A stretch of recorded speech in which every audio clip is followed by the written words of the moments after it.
Niqi, where are you from originally? Where did you grow up? I was actually born in the Balboa Naval Hospital. My dad was in the Navy, but that was short-lived. And then I moved to Long Beach, and I've been pretty much everywhere that you could think of. My mom and my dad split when I was very young because my dad used to do drugs and beat on my mom, and so they separated, and my mom was a single mom. I have brothers, and I'm the only girl and the oldest. So then my mom became an addict, and I became mom slash sister slash aunt slash babysitter for all my mom's homegirls and their children, you know? So I'm 9 years old and a child myself, and knew how to make mixed drinks and pick up my drunk mom off the floor and take care of my brothers. And we were really poor, you know, like really poor. People say, oh, we were poor when we grew up, and then I hear what they say, you know, and how they lived their life. And no, poor, we were poor. Like we would wet magazine, you know what I mean? And wipe our butts sometimes, you know, like electricity would be off.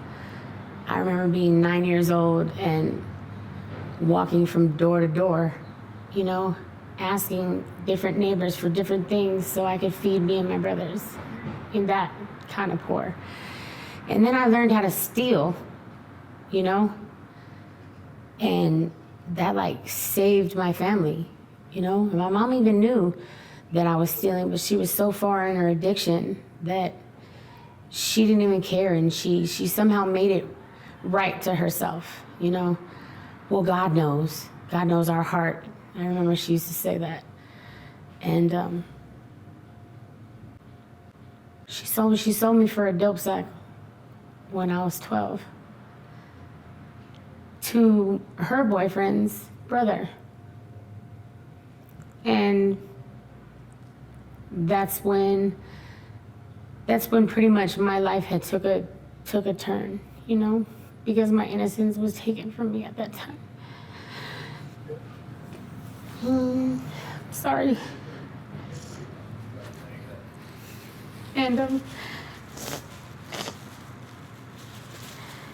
And so then, after that point, I'm 12 years old and really didn't know too much about life, you know.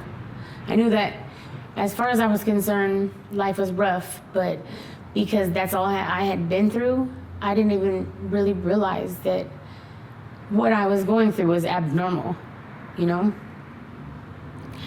Until I started hanging out with people who had normal lives. But then, because I was so used to having chaos around me, that would only be short-lived, you know. I could only hang out with my normal friends for so long. And I had to hang out with gang members and people who were older than me, and because that's just, it was normal to me, you know. The white picket fence, and that was never anything that I ever thought that I would be able to obtain, you know. But yeah, that's how I grew up.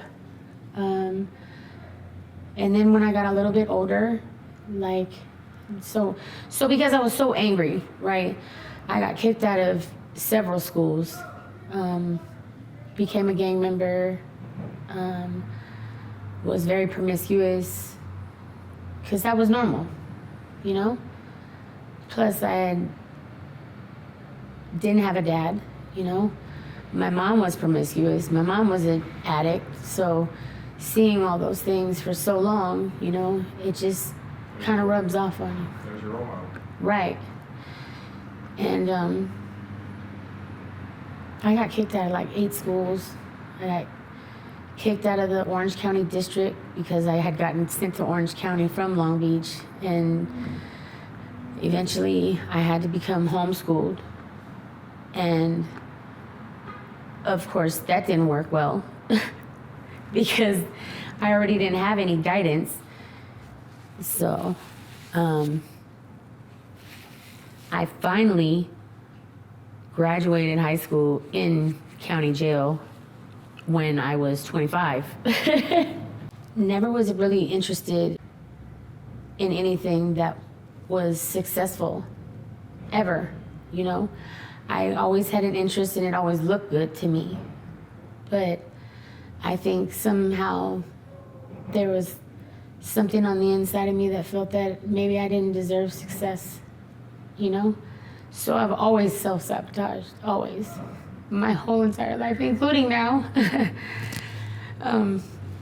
Excuse me. I have to take a shot, like, I'm so sorry. Alcoholism is very ugly, but it's real. So. That's vodka and orange juice? Yeah. But I don't like to mix it, because for some reason it feels like it's less potent that way. I need to feel the burn, I guess. What I do remember is, because I've always been smart, you know? I think maybe it's because I had to be an adult at an early age.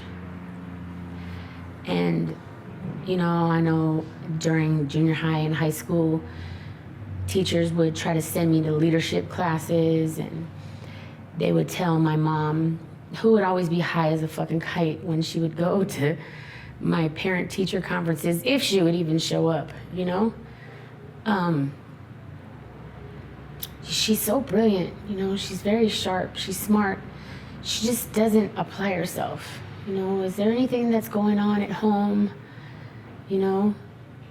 Well, yeah, I mean, she doesn't have electricity, and sometimes she goes to sleep without eating, and, you know, I smoke crack and fuck 5 different men during the week, you know? No, that was never said. I had this,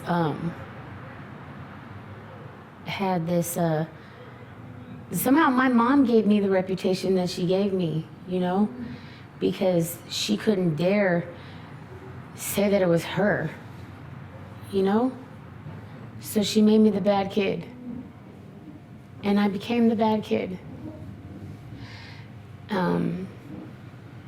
I was always chubby, you know? So that was rough for me. So instead of dealing with the fat jokes or whatever the case may be, I started bullying others, you know? And I would make fun of myself first, so others wouldn't have a chance to do it. I would act like it didn't matter to me. But because I was so used to being the fat hoe or whatever from my mother, you know, the one person that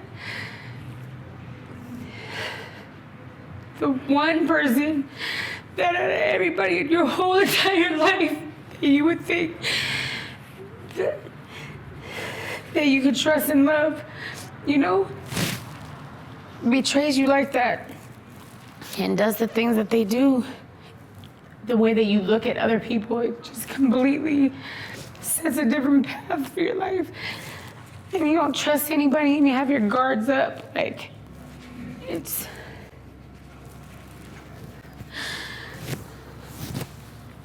I can't even believe that I'm sharing these things. But,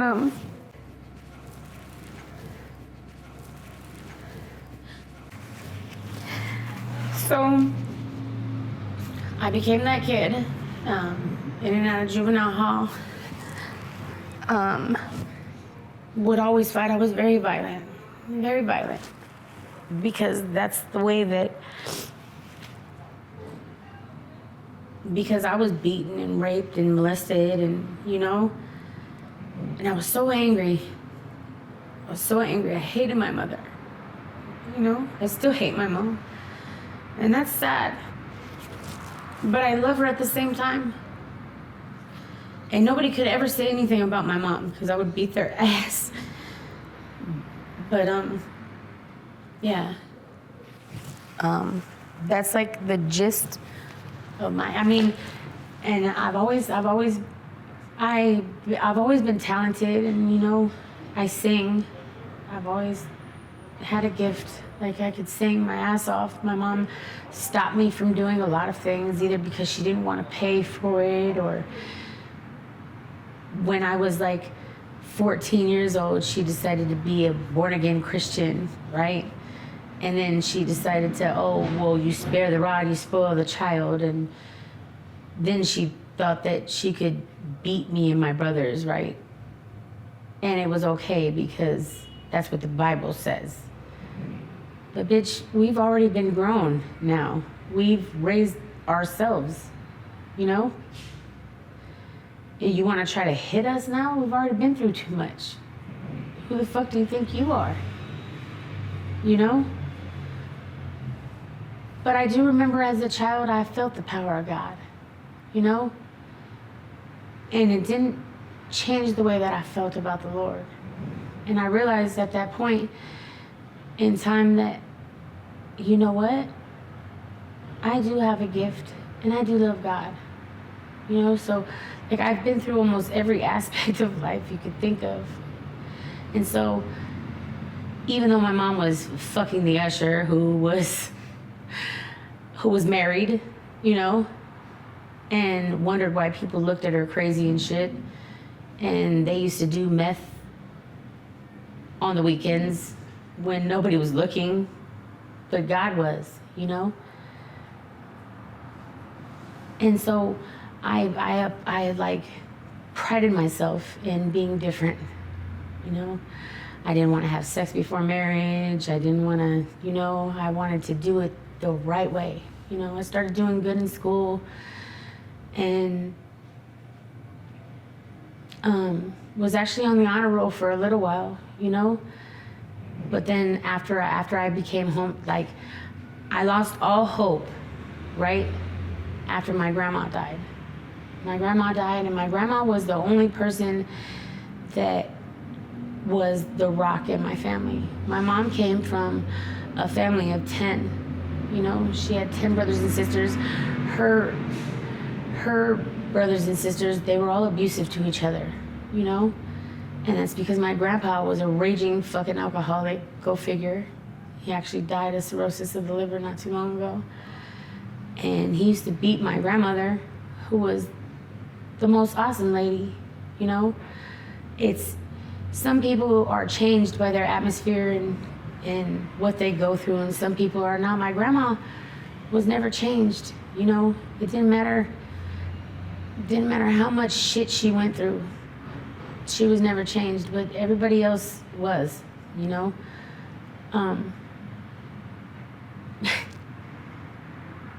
After my grandma died, and I no longer had, because my grandma would put my mom in check, My grandma would say, Therese, no, you need to let her aspire in being a singer, and she's gonna be somebody, and you can't treat her that way. And I would never tell my grandma exactly what she did, because even though my mom did some fucked up shit, I didn't want my grandma to be mad at my mom, because I didn't want my mom to be mad at me, because I always strived for her approval still,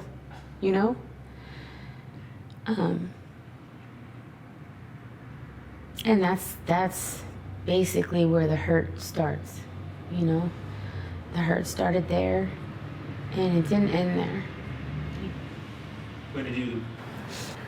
When you left your mom's house, where did you go? I had been in and out of my mom's house since I was 14 years old, So at 14, you ran away? Yeah. Did you finish high school? When I got my GED in jail at 25. Yeah, never finished. I was too busy drinking and gangbanging and trying to be accepted, because the neighborhood that I grew up in was predominantly black and Hispanic, and I'm Egyptian and French, but I look like a white girl, And so I had to be harder than them. And little did they know that I was angrier than a lot of them. So it didn't really take much for me. And then I was accepted, and I actually had a family. It sounds stupid, but It's a common story. they were my family. And as far as I was concerned, we would die for each other. That's not the fucking truth. Gang members, most of the time, they're only loyal to each other to a fault, you know? And to a certain extent. And once what they need from you or what they want from you is over, their loyalty becomes less and less, you know? Don't get me wrong, there are some people that keep it family, you know, and when you go to jail, they're there for you, and, you know, but at the end of the day, you're the one that does that time. You're the one that's in that cell all by yourself because you're a violent offender, you know? You're the one who doesn't have anybody writing you. You're the one that doesn't have anybody accepting your collect calls, you know? So you're just alone. And then you're around all these different criminals, and it makes you even more angry and a better criminal. Because what happens when you get a whole bunch of people who have made mistakes? You trade each other's mistakes and you become a better criminal. You know? And that's what happens. And it's crazy, but it's just a vicious cycle. I don't believe in the jail system. I don't believe in the judicial system because they're not for us. They're really not. And what happens to an animal when you cage somebody? They either fight or they flight. And if there's nowhere to fucking run, you have no other choice but to fight. And then that makes you harder. What kind of stuff were you doing when you were out on your own? When I was what? When you had left your mom's house and you were on your own, what were you doing for money? What did you do with your time? Oh, God. Selling drugs, doing drugs, selling pussy, you know, stealing, because I was a gang member and I had pride, that the selling pussy part came way later in life, you know, because I thought that hoes were just disgusting at the time. I had no idea that that's a whole different aspect of life. But anyway, but for the most part, because I was one of the youngest, you know, you can go from pillar to post, you know, because you're young and you're hurting and your mom is so fucked up that people actually care then when you're young. And it was a long time ago. I'm 40 years old, you know? People actually had a lot more care for people then because everything wasn't done on video and online. You actually had to have a conversation with people. And I mean, I remember being younger and especially because I've had friends, I've had friends who were gang members or whatever the case may be and had really good lives. Like, what the fuck are you doing? And you don't even belong here. Like, this is not for you. This is for people who have no family and who are hurting and who are rough. Like, there's a lot of that out here too. A lot of that out here. And I say that to those people too. Like, the fuck are you doing out here? You have a family. You have a fucking career. You have so many other things that you could be doing. Like, I wish I could see my kids, you know? But my rights got taken. And I haven't seen my kids in 3 years. And my baby is almost 4. You know what happens to a person, a woman, a mother, when their kids are taken? You take away their reason to wake up every day. God, I'm jumping from high school to how I ended up out here, but 3 years ago, almost, I lived in Las Vegas because I actually did make something of myself, you know, for a little while. Off and on, I've had success, and then I fucked it up, and then I've had success, and then I fucked it up, you know, through alcoholism and self-sabotage, like I say. I had a beautiful home in Las Vegas, a career. I was modeling on the side, singing in studios, you know. I had all my kids with me, 2 cars, like, life was good for me. My baby's dad came to Las Vegas and picked a fight with me, you know, and violence is, you put me in a corner, I'm gonna fight. It doesn't matter whether I lose or I win, you're gonna get hit fucking with me, you know. It's just 5 brothers, rough life. This shit just happens, you know. But so I hit him, right? And even though the kids were not awake, they were not even in the same room, they were across the house asleep. A neighbor called because of his disturbance, right? And Nevada does not play. Like, their laws are super strict. And because I already had a strike and a violent crime, they wouldn't let me have my kids back. And my mom decided, hey, I'll take them and go take care of everything that you need to take care of, and I'll give them back to you, Nikki, you know? Shit, when my kids first got taken, because all I knew, right, I had everything fucked up in my life. The one good thing that I did have were my kids. And I prided myself in being a good mom. Man, I tried my damnedest to be the best mom that I could, you know? And I was a good mom. And I didn't sleep for 9 days, Mark. Because every time because my baby was just a baby when he was first taken. I have 3. But my youngest was just a baby.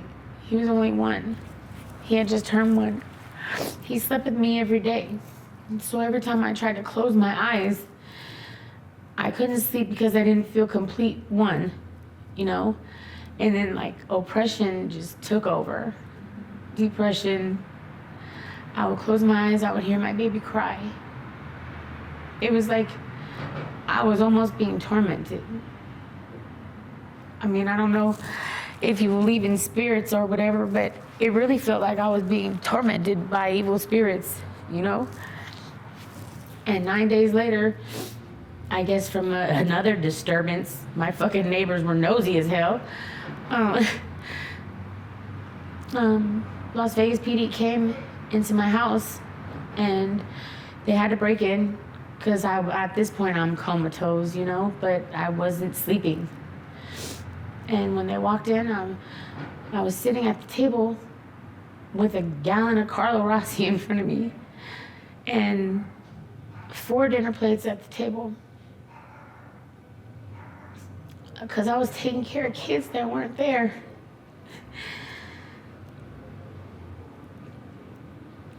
I guess my body had went into autopilot, you know? And losing them was just traumatic to me. So, and then I was in the Las Vegas mental institution for 2.5 weeks. And then they finally decided to let me out. And I went back to my apartment and I packed up everything that I could in my little car. And I went back to the abuser and the abused, you know, baby's dad. And he was methed out, you know, swore that he would help me get the kids back. He didn't want to help me. And so my addiction and his addiction just became stronger and stronger, you know. And then we became more and more abusive to each other, to the point where we both went to jail for domestic violence again, lost everything. So I get out of jail. My mom had changed her phone number. I didn't know where my kids were. So I felt like, okay, well, fuck it. I really have nothing and nobody. So what do I do now? So I really went on destructive mode to the point where I like wanted to die and wanted to kill myself, and tried many times. And for some reason, there's something or someone that always stops me, you know?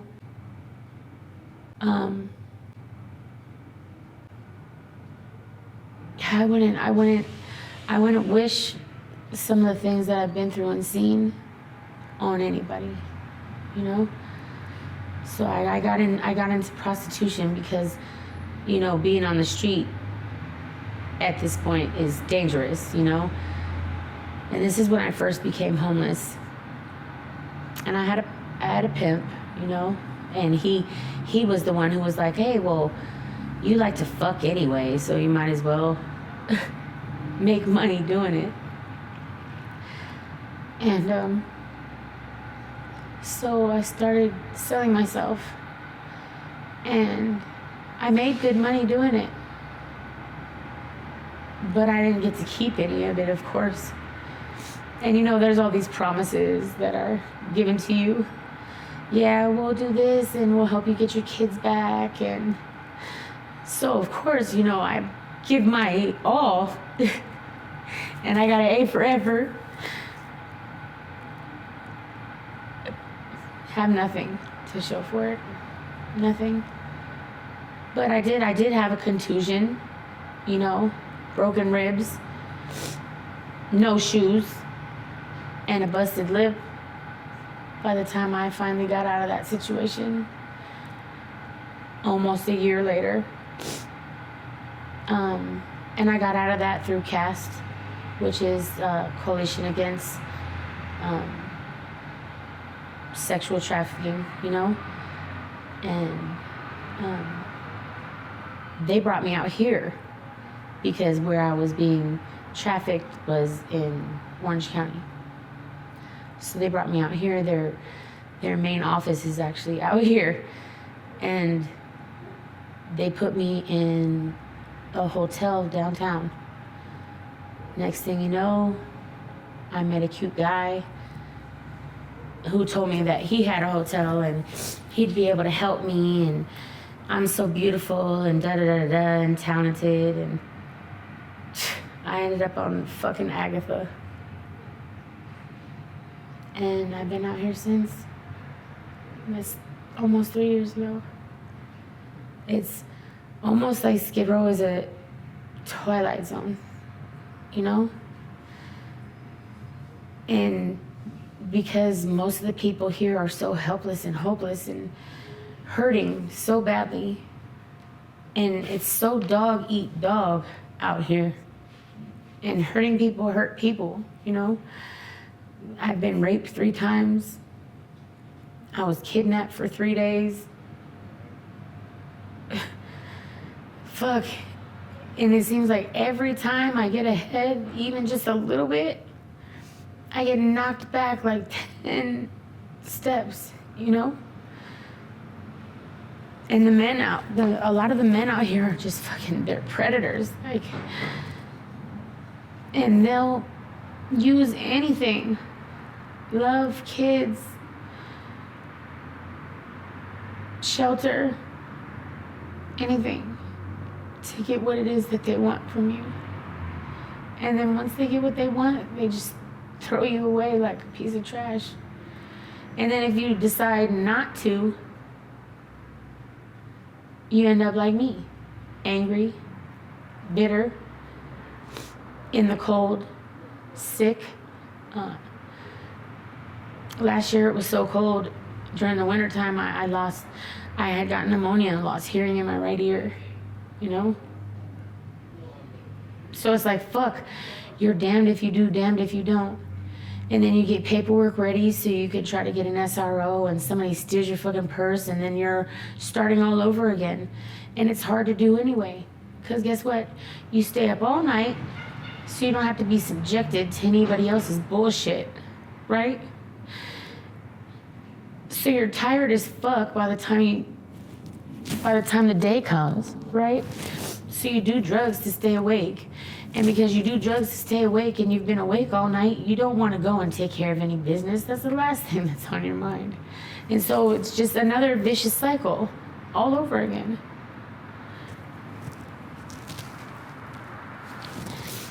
It's like, God. So I wish that God would just really just put his hand down and just do something about this cesspool of pain. And there's people from all different types of life out here.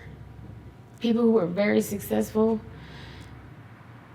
People who have had careers and lives and down to the dirtiest, you know, like it's people who are very talented. I've seen so many talented people out here, Mark. It's a damn shame, you know? I wish he would just put his hand down and just help. There are hurting people out here, you know? And hurting people hurt people. It's a known fact. Psychologically, like mentally, emotionally, like if you've been through some shit and you're hurting, you're either gonna have your guards up so much to the point where you don't care, or you're gonna hurt others. Period. I mean, I wish at least somebody would be on some Robin Hood shit where they could steal from the rich and give to the poor. But all these poor people are stealing from each other and hurting each other and selling drugs to each other. Fuck. It's like another world out here. I know you've seen it. How can all of society just go on around us and nobody see what's going on? Does that make sense? Makes perfect sense. So is it some kind of conspiracy? It's just too painful to look at. Too painful to process. How? For a lot of people. How dare them? You know, shame on you to just turn your face and go on with your fucking life while people are dying out here. 3 people just this year have died from fucking hypothermia because it's cold out here. There are parasites and bugs and disease, and everybody's having sex with each other, and there's AIDS, and like we're all gonna die. Not to mention the fentanyl. Right. The fentanyl and the heroin and the overdoses, like we're all gonna die unless we get out of here. I mean, what is it, population control? What is it? I don't understand. But I don't want this to be my legacy. Because one day my kids will get older, right? I don't want them to come down here and look for their mama. And me be fucking cracked out like some of the girls that I see now. I don't want that for myself. And I still try, which is something that I pride in myself, you know, that I've never given up, no matter how much shit I've been through. I can't, even though it may look like it on the outside, there's something on the inside of me that won't give up. And that's usually just human nature. Because we're animals, you know? And animals fight. You know, it's nature. But drugs numb you to the point where you lose the fight, you know? You lose the fight. And it makes me so sad to see people that lose their drive. Fuck. I mean, I'm an alcoholic, and that's like the worst. It really, really is. It's everywhere.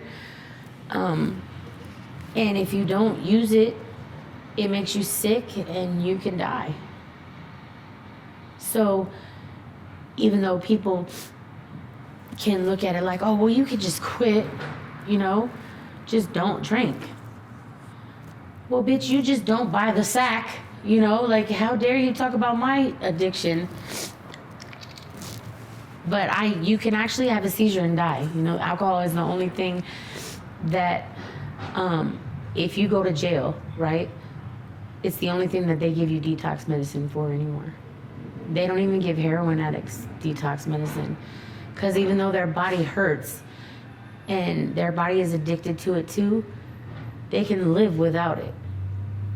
Alcohol is the only thing that you actually need medicine for. And it's so sad, and I hate it. Every time I take a drink, I hate it.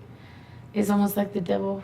There are some times where I go to where they sell shots in the morning because I'm shaking and I have the DTs. And I cry, I weep when I'm taking the first shot. Because I'm like, fuck, here we go again. But you need it, so you gotta take it. And you're like, damn, how did my life end up like this? And you have people who tell you, you're so beautiful, you're so talented, you're so smart. Why are you here? I've heard that too.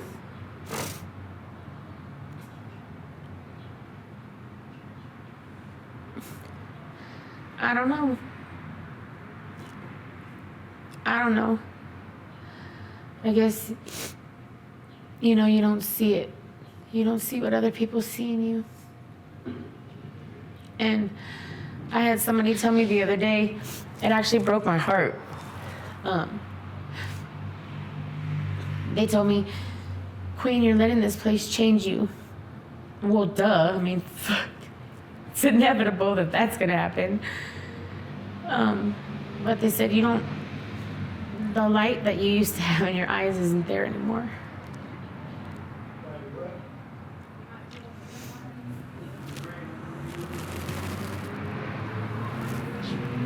And I think that that's part of the dog eat dog. So, like, there's two sides. There's either good or evil. There's no gray area. It's either good or it's bad. And if there's no good around you, there's no good going on, what other choice do you have? And then next thing you know, you find yourself becoming darker and darker and meaner and meaner. And they were right. My light doesn't shine the way that it used to.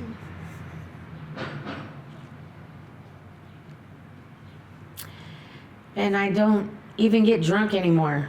Damn it. I can't even enjoy my drug. Which is fucked up. I'm only drinking to just survive. At least these other motherfuckers get to nod off, damn you.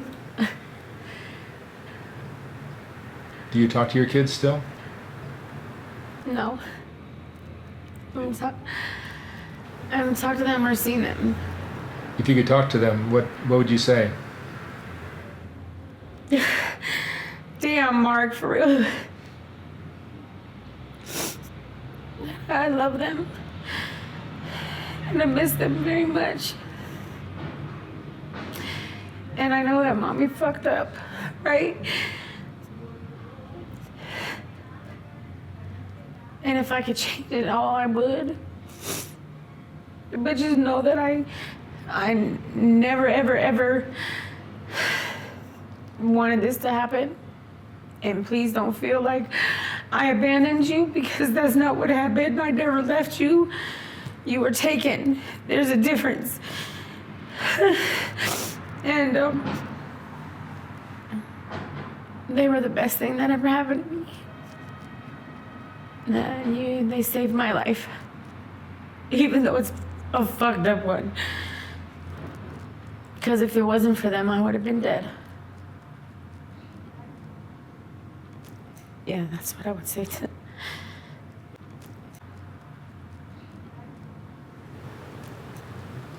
When you boil it down, what do you think the core of your problem is?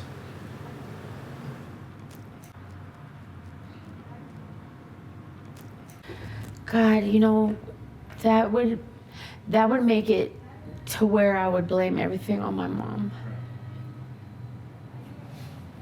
No, I can't do that. Anger. I would say anger. Because it's a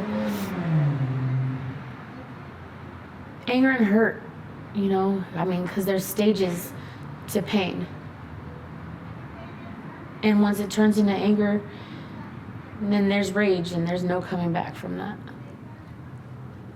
I would say being angry and not having anybody to talk to or anybody to relate to, because they give you programs and fucking try to put you in counseling and shit, but this motherfucker has a PhD and has never been through anything. They need more advocates. They need more people who have actually been through some shit. Because if you've never actually been through it, you can't reach people the way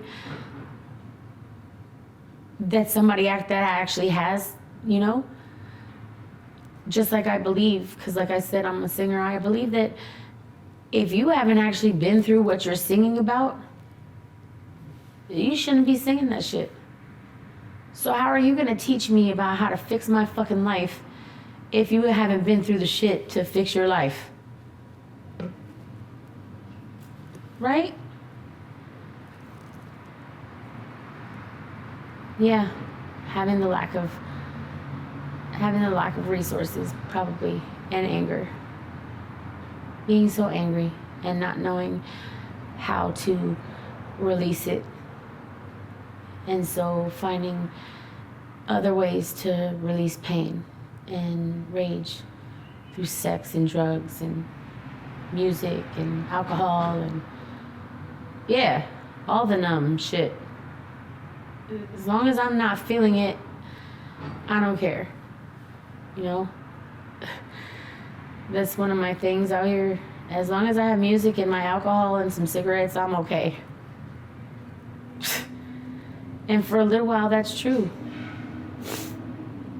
But then it gets cold,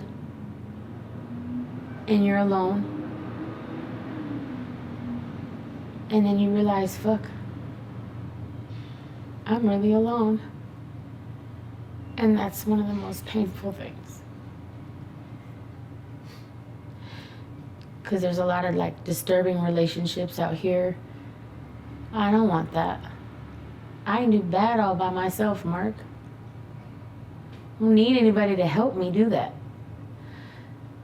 But it's lonely.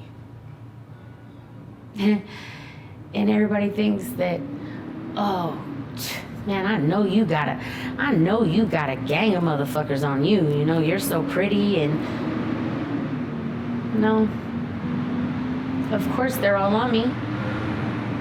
But all they want is one thing.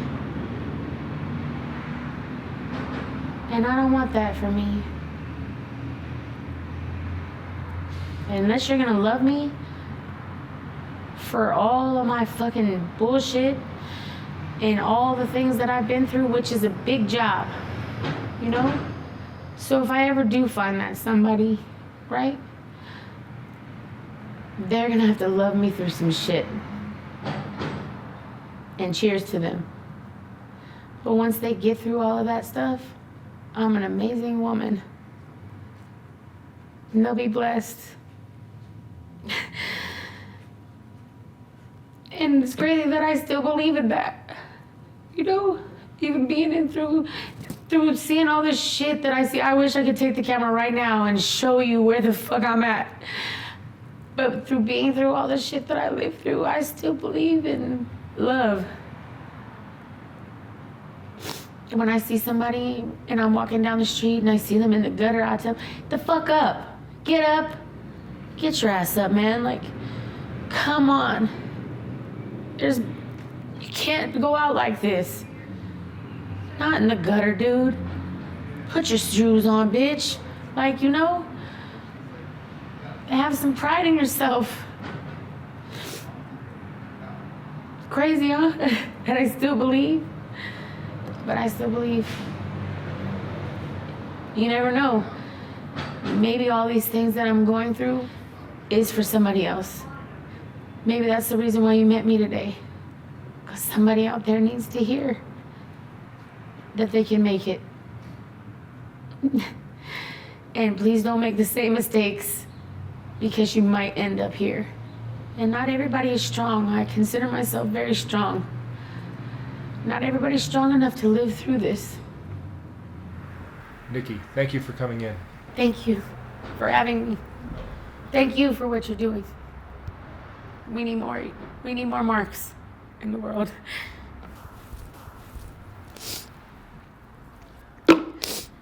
Shit, my alcohol's gone. I'll give you money for more. Okay.